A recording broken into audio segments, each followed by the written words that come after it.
Hello and welcome to third umpire. আজকের ভিডিওতে আমরা কথা বলবো রোহিত শর্মার sudden retirement from test cricket, অর্থাৎ ভারতীয় ক্রিকেট দল বা রোহিত শর্মা যখনই আগামী মাসে ইংল্যান্ডের সাথে ভারতের যে 5 ম্যাচের টেস্ট সিরিজ রয়েছে, যখন বিসিসিআই ক্রিকেট টিম ঘোষণা করবে বা রোহিত শর্মাকে ক্যাপ্টেন রেখে ভারতীয় ক্রিকেট দল ঘোষণা করবে, ঠিক তখনই রোহিত শর্মার ড্রামাটিক ডিসিশন, অ্যাকচুয়ালি এটা সত্যিই বলা লাগে, অ্যাকচুয়ালি হরেবল ডিসিশন। কারণ রোহিত শর্মা টেস্ট ক্রিকেট থেকে রিটায়ারমেন্টে যাওয়ার ওইরকম কোনো প্ল্যান ছিল না। এর দুটো প্রমাণ, একটা হচ্ছে চলতি মাসে মে মাসের শুরুতে Michael Clarke, Australian former cricketer এবং লিজেন্ড অফ অস্ট্রেলিয়ান ক্রিকেট, তার সাথে তিনি একটি ইন্টারভিউতে কথা বলছিলেন যে ওনার যে বর্তমান যে টেস্ট ফর্ম বা ভারতীয় বিসিসিআইয়ের কাছ থেকে তিনি কি ধরনের দল এক্সপেক্ট করেন এবং ইংল্যান্ডের এগেনস্টে টেস্ট সিরিজ জিততে হলে বা টেস্ট ম্যাচ জিততে হলে ভারতের কি ধরনের ক্রিকেট খেলতে হবে, এই নিয়ে তিনি কথা বলছিলেন মাইকেল ক্লার্কের সঙ্গে। এ থেকেই বোঝা যায় ভারতীয় অর্থাৎ রোহিত শর্মার প্ল্যানে অবশ্যই টেস্ট ক্রিকেট ছিল এবং তিনি টেস্ট ক্রিকেট খেলবেন এই ধরনের প্ল্যান তার অবশ্যই ছিল।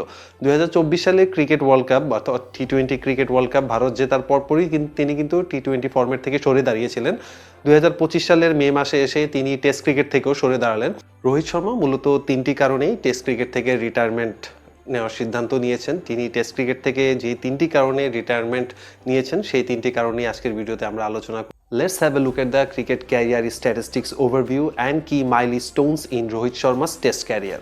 রোহিত শর্মা ভারতের হয়ে 67টি টেস্ট ম্যাচ খেলেছেন, 4301 রান করেছেন with an average of just over 40। Rohit Sharma 12টি সেঞ্চুরি করেছেন এবং 18টি হাফ সেঞ্চুরি করেছেন। রোহিত শর্মা টেস্ট ক্রিকেটে 88টি 6 মেরেছেন এবং 400রও বেশি 4 মেরেছেন। তিনি হিটম্যান হিসেবে পরিচিত, আপনারা সবাই জানেন। আমরা যদি রোহিত শর্মার কি মাইলস্টোন নিয়ে কথা বলতে যাই তার ক্যারিয়ারে, আপনারা দেখতে পাচ্ছেন তিনি 2013 সালে তার টেস্ট ডেবিউ হয়েছে। তার টেস্ট ডেবিউটিও অনেক স্পেশাল, কারণ সচিন টেন্ডুলকারের কাছ থেকে তিনি ডেবিউ ক্যাপ্টেন নিয়েছিলেন এবং তার ডেবিউ টেস্টেই ওয়েস্ট ইন্ডিজের এগেনস্টে তিনি 177 রানের একটু ওয়ান্ডারফুল ইনিংস খেলেছিলেন। এরপর যদি ফিরে তাকাই রোহিত শর্মার 2019 সাল, the golden year for Rohit Sharma in test cricket, তিনি সাউথ আফ্রিকার এগেনস্টে 200 রানের উপরে রান করেছেন এবং সাউথ আফ্রিকার এগেনস্টে ওয়ান অফ দ্য টেস্টে 2 ইনিংসেই তিনি সেঞ্চুরি করেছিলেন। এবং 2019 সালে রোহিত শর্মা ওপেনার হিসেবে প্রমোশন পাওয়া, অর্থাৎ তিনি ইনিশিয়াল ক্যারিয়ারের শুরুতে মিডল অর্ডারে খেলতেন, পরবর্তীতে তিনি ওপেনার হিসেবে খেলা শুরু করেন। যে তিনটি কারণে রোহিত শর্মা টেস্ট ক্রিকেট থেকে সরে দাঁড়িয়েছেন তার মধ্যে অন্যতম প্রথম যে কারণ সেটি হচ্ছে কিছুদিন আগে অভিষেক নায়ার ভারতের অ্যাসিস্ট্যান্ট কোচ, টি দিলীপ ভারতের ফিল্ডিং কোচ এবং সোহাম দেসাই ভারতের স্ট্রেংথ এবং কন্ডিশনিং কোচ, এই তিনজনকেই বিসিসিআই কোচিং প্যানেল থেকে স্যাক করেছেন বা বরখাস্ত করেছেন। তারা বিশেষ করে টি দিলীপ 2021 সাল থেকে ভারতের ফিল্ডিং কোচ হিসেবে দায়িত্ব পালন করছিলেন, যেটি মূলত রোহিত শর্মার একদমই পছন্দ হয়। সেকেন্ড যে কারণটি সেটি হচ্ছে কিছুদিন আগে ভারতের বোর্ড সভাপতি, বিসিসিআই সভাপতি রজার বিনি, ভারতীয় সিলেক্টর অজিত আগারকার সহ অন্যান্যরা ছিলেন। সেই মিটিংয়ে রোহিত শর্মারও উপস্থিত থাকার কথা ছিল, কিন্তু গুজরাট টাইটান্সের এগেনস্টে ম্যাচটি হওয়ার কারণে তিনি সেই মিটিংয়ে উপস্থিত হতে পারেননি। সেই মিটিংয়ের একটি অন্যতম এজেন্ডা ছিল ভারতীয় ক্রিকেট টিম রোহিত শর্মাকে ছাড়াই ইংল্যান্ড ট্যুরের প্ল্যান করছিলেন, অর্থাৎ তারা রোহিত শর্মাকে দলে নেবেন কিন্তু ক্যাপ্টেন হিসেবে অন্য কাউকে সিলেক্ট করবেন।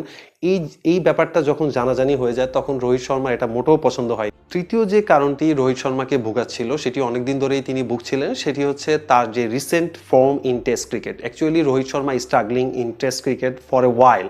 তো আপনি যদি দেখেন অস্ট্রেলিয়ার এগেনস্টে he had a horrible series.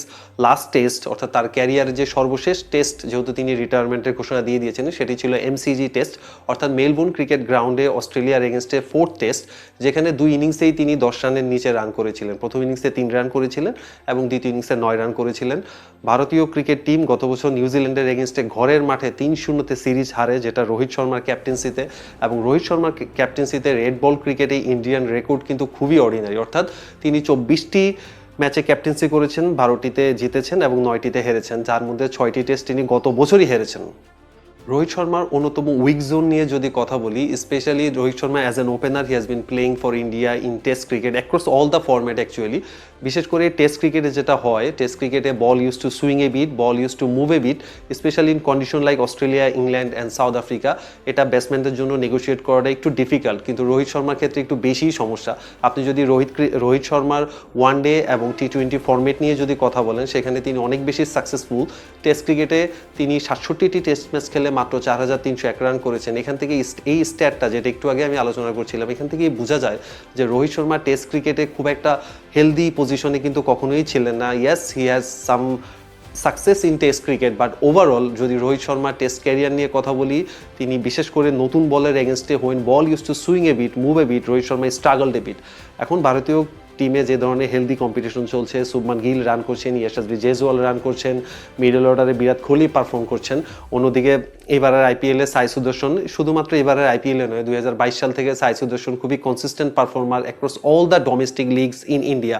Ranji trophy, Tamil Nadu tournament বা সৈয়দ মুস্তাক আলী ট্রফি, এই ধরনের টুর্নামেন্টগুলিতে সাই সুদর্শন কনসিস্টেন্টলি রান করছেন। Recently one of the ICC digital ইন্টারভিউতে রবি শাস্ত্রীও বলছিলেন সাই সুদর্শনের কথা, সব কিছু ঠিকঠাক থাকলে হয়তোবা সাই সুদর্শন নাম্বার 3 ব্যাটসম্যান হিসেবে আমরা দেখতে পারবো ইংল্যান্ড সিরিজে।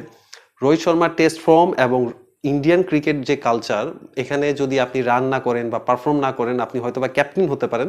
এটা আসলে বাংলাদেশ ক্রিকেট কালচার না। আপনি জাস্ট একটা জিনিস চিন্তা করে দেখেন, বাংলাদেশ ক্রিকেট টিমে রোহিত শর্মা যদি বাংলাদেশের ক্যাপ্টেন হতো, তাহলে রোহিত শর্মার এগেনস্টে এই ধরনের স্টেপ নেওয়ার মতো কখনোই বাংলাদেশ ক্রিকেট বোর্ড চিন্তা করার সাহসই পেত না।